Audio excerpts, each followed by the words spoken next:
समाजरा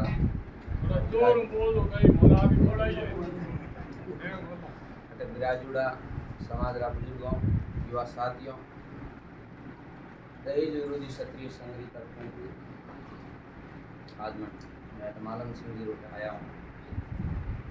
दहेज विरोधी क्षत्रिय संघ और राजपूत सर्वोत्तम सेवक संस्थान दो संस्थाओं में निरंतर लाल काफी टाइम काम कर रहा हूँ। मैं दहेज विरोधी क्षत्रिय संघ और राजपूत सर्वोत्तम सेवक संस्थान कई साल कहीं कर रही है वर्तमान में और भविष्य में कई सारी इन बारे में थोड़ा बताना चाहूँ। सबों पहला तो मैं धन्यवाद देना चाहूँ मालन सिंह जी साहब और जब सिंह साहब फिलहाल कई सालों आप सलाह बाद में निरंतर नशा मुक्ति अभियान सलाह भी लिया है और घरों शुरुआत भी कर दी।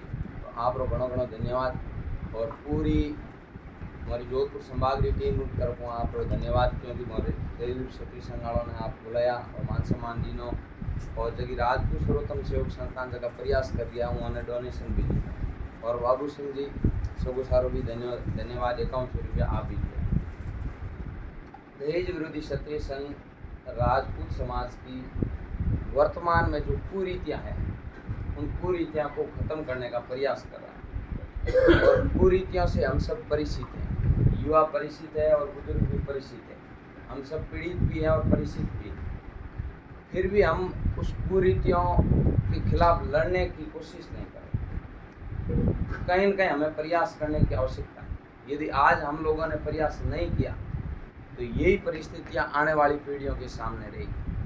आज से 20 साल पहले जो परिस्थितियां थी और उससे 2 गुना आज परिस्थितियां हैं और यदि आज हम इस परिस्थितियों को कंट्रोल नहीं कर पाए तो आने वाले 20 साल बाद में इससे भी 2 गुनी हो जाएगी। तो हमारी आने वाली पीढ़ियों के ऊपर 2 गुना भार आएगी, ये आना तय है।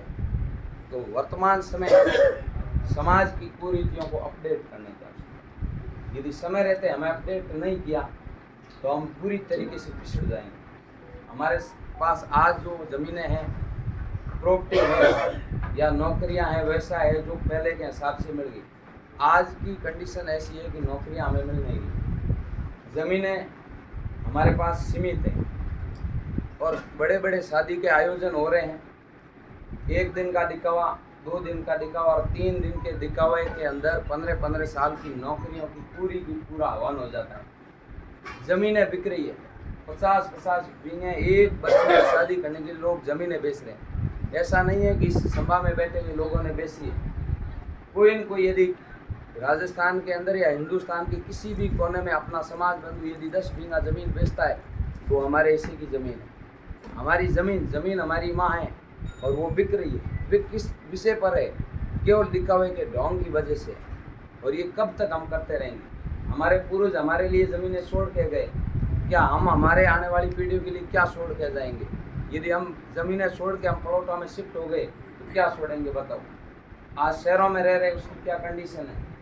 उनके ऊपर वाली सत नहीं है उनकी, कैसे वो अपनी पीढ़ियों को रखेंगे? हमारे पास बड़े बड़े खेत हैं पर स्थितियाँ बहुत भयंकर हैं। समय रहते हमें कंट्रोल करने की आवश्यकता है। शिक्षाओं पर हमारा ध्यान नहीं है, मूल फोकस कुरीतियों पर है। दहेज होना चाहिए, टीका होना चाहिए। यदि किसी बच्चे की नौकरी लग जाए तो उसकी बोली लगनी चाहिए। हम केवल उस बोली पर ध्यान रखें, उसकी बोली लगाने में हमारी ज़मीन बिके, हमारी 15 साल की नौकरी की इनकम जाए, हमारे बच्चों का भविष्य बिके, हमें उसकी कोई परवाह नहीं है। हमें तो नौकरी वाला बच्चा चाहिए और बहुत बड़ा देश का आयोजन करना। तो कहीं न कहीं हमें इसे अपडेट करने की आवश्यकता है। यदि समय रहते अपडेट नहीं हुआ तो स्थिति क्या है? आज शिक्षा पर हमारा बिल्कुल ध्यान नहीं है और शिक्षा मूल आवश्यकता है। शिक्षा का मतलब ये नहीं है कि 10वीं 12वीं या BA करवा दी। शिक्षा का मतलब पढ़ लिख कर वो बच्चा कामयाब कैसे बने। आज हम 12वीं करवा के 12वीं के बाद में हम उस पर पैसे बच्चों पर खर्च नहीं कर सकते। हमारे पास सामने 2 रास्ता है, हमारे बच्चे पढ़ रहे हैं या तो शिक्षा पर लाखों रुपये खर्च करो, पर हम उस तरफ बिल्कुल ध्यान नहीं देते। 12वीं पढ़ा दी, हमारा काम हो गया। हम दूसरी तरफ जो दहेज दिखावा उस पर हम लाखों रुपये कर दें, कर्ज करके लाखों रुपये लगा के वहाँ लगाते हैं शिक्षा पर। अब शिक्षा से यदि कोई कामयाब होता है 7 पीढ़ी का सुख होता है। और दहेज से यदि आप 50 लाख की प्रॉपर्टी दिए, 20 लाख की दिए, 1 करोड़ की दिए, कुछ भी फर्क नहीं पड़ता है। सामने वाला व्यक्ति 5वें दिन मजदूरी पर जाता है। इतिहास गवाह है, आज तक जिन्हें करोड़ों रुपए का दहेज दिया वो भी आज अपना धंधा कर रहा है, नौकरी कर रहा है। और जिसको 1 लाख रुपए का दहेज दिया वो भी अपनी मजदूरी कर रहा है, तो फिर दहेज का मतलब क्या?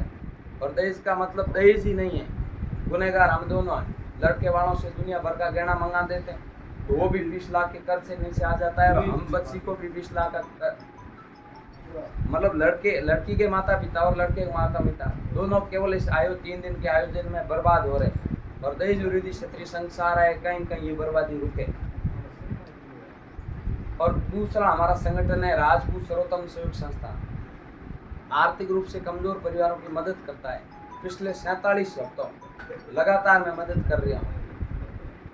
सामाजिक कार्यक्रम कराना, कई ऐसी परिस्थितियां आवे कि बहुत कमजोर परिवार है, घर कमाने वाला मुखिया है, जगह एक्सपायर हो गया, छोटा बच्चा है, और आर्थिक मदद करो। जन्म एक व्हाट्सएप ग्रुप बनाए और संस्थाओं निर्माण किया, और उनमें कमजोर परिवार अकाउंट नंबर वायरल कर दिया करो। कंडीशन आए केवल एक वीकली 100 रुपया उन व्हाट्सएप में जगह खाता संख्या आवे, डायरेक्ट कमजोर परिवार आए उनमें 100 रुपया डालना।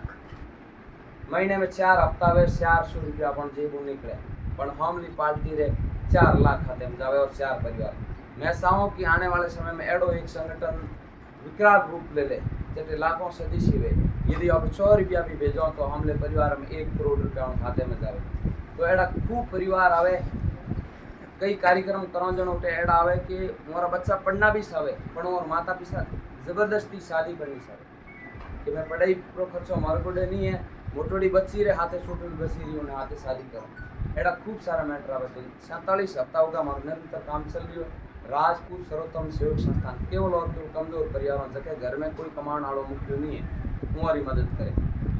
तो आप सबों ने तो ये अनुरोध है कि कहीं न कहीं आप खुद स्तर माते पूरी तरह खत्म करने का प्रयास करो। और हैंग मान रिया हो के दारू अपने समाज के लिए बहुत घातक है, अफीम डोडा भी घातक है, दहेज भी घातक है, ये तो मोटा मोटा है।